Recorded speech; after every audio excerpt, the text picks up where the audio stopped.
Hey, welcome to a special edition of CNN 10. You know that expression, you are what you eat? Well, CNN has a raw ingredients series. It looks at how the U.S. food industry has changed, how engineering and importing have replaced old-fashioned growing, and how consumer demand still factors into how the industry produces our food. Our reporter, Christina Alessi, has gone inside some of America's biggest food companies, seeing what most folks haven't seen before. And today, we're zooming in on animal feed and how what they eat ultimately makes its way to our plate. I know I'm not supposed to do it, but every once in a while, it's necessary. Burying my face in the best barbecue I can find. Americans eat a lot of meat. On average, up to 126 pounds of poultry, beef, and pork every year. For some, it's more than their own body weight. But depending on the animal, producing 1 pound of meat can take 2, 3, or even 6 pounds of feed. And what some of our livestock is eating are things you'd never put in your mouth. We're going this way. This is a hog finishing farm in Iowa. It's where pigs get fat. Over the course of 5 to 6 months, pigs go from about 13 pounds to 270 pounds in this room. Why did they get all quiet all of a sudden? They want to hear what I have to say. Oh, wow, that's amazing. The smell was awful, but for me, the most unsavory part of this process is the one you rarely get to examine closely. In fact, it's one of the most opaque corners of the meat industry. It's the animal feed itself. Most animals raised in this country eat a secret formula. Some elements of the mix are even unknown to the farmer, but it's safe to say that it includes proteins, fats, and in many cases, drugs. But the base for much of it is lots and lots of corn.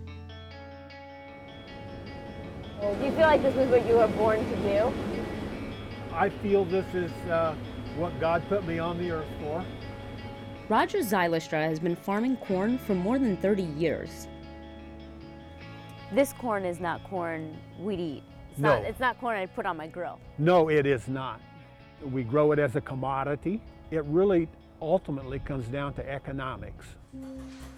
And if it wasn't for the meat industry, Roger might have a tough time staying in business.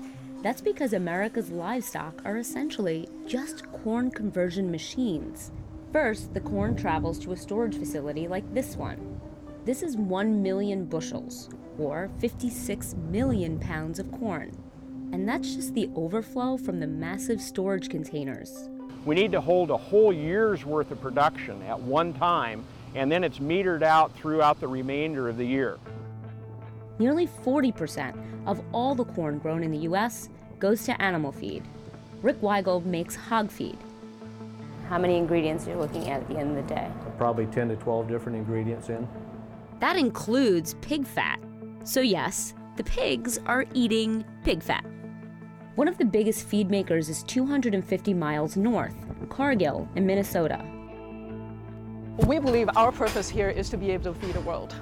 And to feed the world, we got to find the most efficient way to grow healthy animals. So we spend a lot of time doing the research to tackle exactly that question. Cargill says it can get animals just as fat on half the feed compared to 40 years ago. But for many in the industry, it's not just about less feed, it's about bigger animals. How do you get livestock to explode in size in just a few months? The industry has a term for it: renderings. Animal byproducts like meat and bone meal, leftover grease from restaurants, and even meal made from poultry feathers. To get a chicken to market weight, it takes between 42 and 48 days. I mean, that's amazingly fast. Dr. Keeve Nachman investigates the impact of industrial food production on public health at Johns Hopkins. One of his studies found arsenic in chicken meat. It came from a growth promotion drug in feed that has since been suspended by the FDA. In another study, Nachman's team found that some chicken feather meal contained small amounts of the active drugs in Tylenol, Benadryl, and Prozac. An industry group rejected the findings, but Nachman stands by it. No matter how they got there, these feathers are destined for use in animals. That was surprising and a little troubling to us. Some producers even use waste, feeding cows and pigs what's known as poultry litter, or simply put, chicken poop. which, believe it or not, is considered a high-protein, lower-cost feed.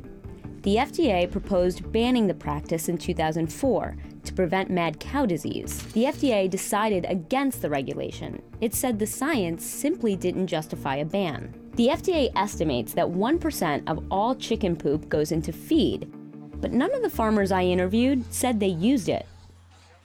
And there's one more ingredient that's essential to getting growth out of animals. Where are the drugs? They're in the drug room. We hand weigh them out, and they're dumped in each batch of feed. Weigel says the majority of his customers request antibiotics in their feed. This is where it comes from. We asked Keith Nachman about the drugs we saw in this room. I did see one drug that has an active ingredient called carbidox that has been shown to be carcinogenic and cause birth defects, at least in animals. And that drug has been banned in Canada, in the EU, and in Australia. It's still approved for use here. But with some restrictions, which Weigel says he follows closely. And get this, more than 70% of all antibiotics sold in the US are for food production animals. When I tell people that 75% of the antibiotics in this country go into the animal supply chain, it blows their mind. It's not possible. How can that be? Antibiotics are for humans, and it's just not possible. I mean, that blows their mind. Jeff Dunn is trying to reform the food industry from the inside at Campbell's. Why is that important? Why should people care about that process? Because that For those who process- don't care, because clearly there's a subsection of society that does care, but there's tons of other people that don't care. all of this costs money.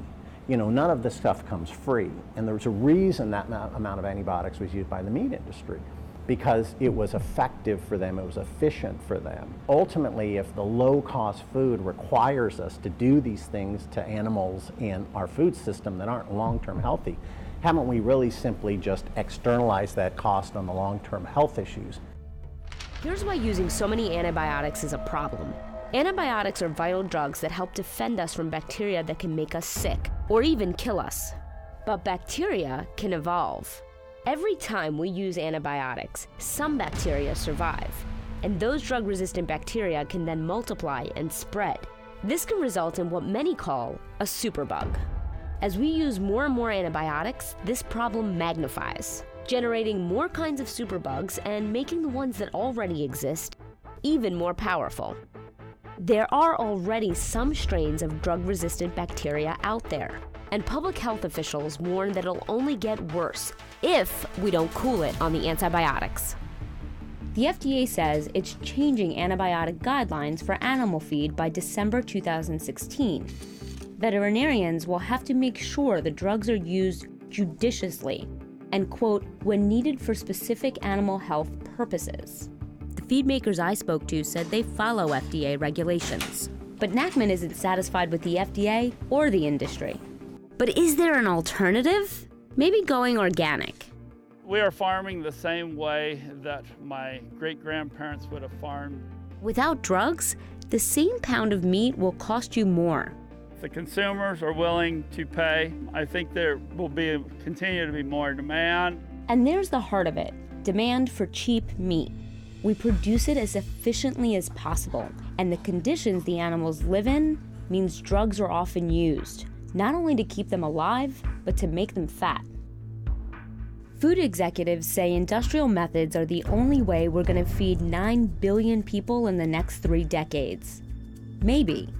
But when you buy an unprocessed, raw ingredient, do you know what's really in it? Where it's been before it gets to your plate? And whether it was produced as safely as possible. Right now, those questions are still too hard to answer.